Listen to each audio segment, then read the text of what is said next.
सौभाग्य प्राप्त हो रहा है कि हम मिलकर यज्ञ करते हैं और परिवार लगातार 3 रविवारों से जन्मदिन का यज्ञ हो रहा है और उस जन्मदिन के यज्ञ में पूरा परिवार संगठित होकर आ रहा है। गुप्ता जी का परिवार भी था पहले, तो ये सभी परिवार मिलकर आते हैं। एक संगठन की भावना परिवार में आती है और संगठन की भावना से हमको भी उत्साह होता है, परिवारजनों को भी प्यार और स्नेह प्राप्त होता है और उनका मन भी हर्षित होता है। तो ये हमारा सौभाग्य है कि आज भी हम अपने उप प्रधान श्री नरेंद्र मोहन तलवार जी के जन्म दिवस के अवसर पर उनके परिवारजनों के साथ मिलकर हमने ये कार्यक्रम किया। कल रक्षाबंधन का पर्व था और ये श्रावणी पर्व चल रहा है। हमारे भारतीय संस्कृति का ये विशेष पर्व है श्रावणी पर्व, और ये जो रक्षाबंधन का त्यौहार है ये भी हमारे संगठन का प्रतीक है कि परिवार में संगठन बना रहे, उसी भावना से ये त्यौहार भी है। और आज हमने उस संगठन को यहाँ भी प्रतीक रूप में स्वयं देखा, तो ये बहुत अच्छा लगा कि हम आज ये सब मिलकर यज्ञ कर रहे हैं और श्रावणी पर्व, रक्षाबंधन का पर्व और आपका जन्मदिन मना रहे हैं।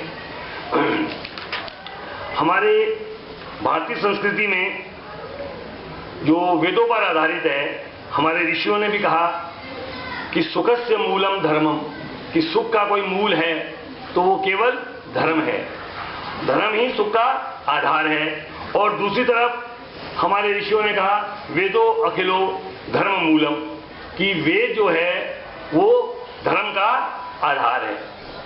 तो जब सुख का आधार धर्म है और धर्म का आधार वेद है, तो हमारा जीवन सुखी रहना है तो किसके आधार पे रहना है? वेद के आधार पे।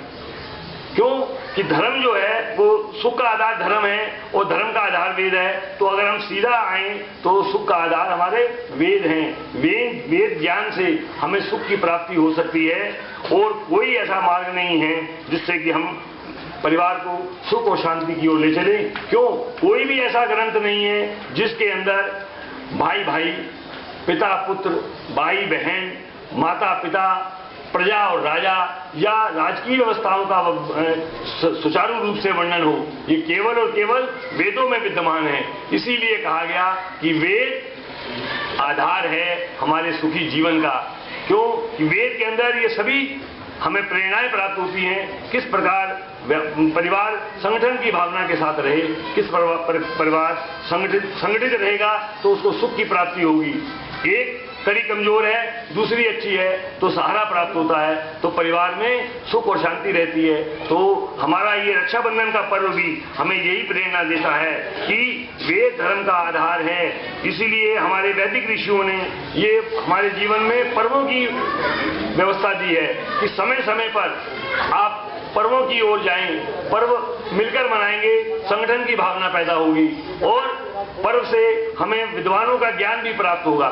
जब हम पर्व मनाएंगे, उसकी अपनी भारतीय परंपराओं को अपनाएंगे तो निश्चय ही हमारे दिल के अंदर उत्साह पैदा होता है, देश के प्रति, राष्ट्र के प्रति भी भावना पैदा होती है, परिवार के प्रति भी हमें अपने दायित्वों का निर्वाह करने का अवसर प्राप्त होता है। तो पारिवारिक, सामाजिक और राष्ट्रीय मर्यादाओं का अगर हमें सुचारू रूप से पालन करना है तो हमें वेद मार्ग पर चलकर अपने जीवन को हम सुंदर और संगठित बना सकते हैं, सुख की अनुभूति कर सकते हैं। हमारे ऋषियों ने परंपरा दी, भाई को राखी बांधती है बहन रक्षाबंधन के पर्व पर। ये भाई के प्रति उसका स्नेह भी है और भाई का दायित्व होता है कि परिवार में जब माता पिता हैं उसके उपरांत बेटी के विवाह के उपरांत वो अगर ससुराल में जाती है तो उसको परिवार में अपने कुल की मर्यादाओं के अनुसार सदैव वही सहयोग, वही सम्मान प्राप्त हो।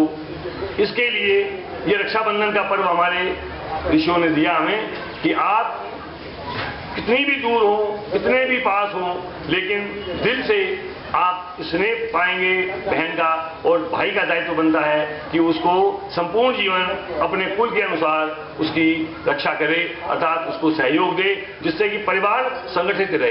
क्यों कि आज के भौतिक युग में तो सब दूर दूर चले गए हैं, फिर भी एक वर्ष में एक दिन ऐसा आता है जब भाई बहन का स्नेह उमड़ता है और एक दूसरे को वो राखी बांधकर भेजकर अपने स्नेह का प्रतीक देती है और भाई से भी वो एक मानसिक रूप में एक उसको बल मिलता है कि मेरे भाई मेरे को स्नेह दे रहा है, प्यार दे रहा है, अर्थात वो उसको भावना रहती है कि मैं सुरक्षित हूँ, मेरे परिवार मेरे साथ है, चाहे वो ससुराल में हो चाहे कहीं भी हो।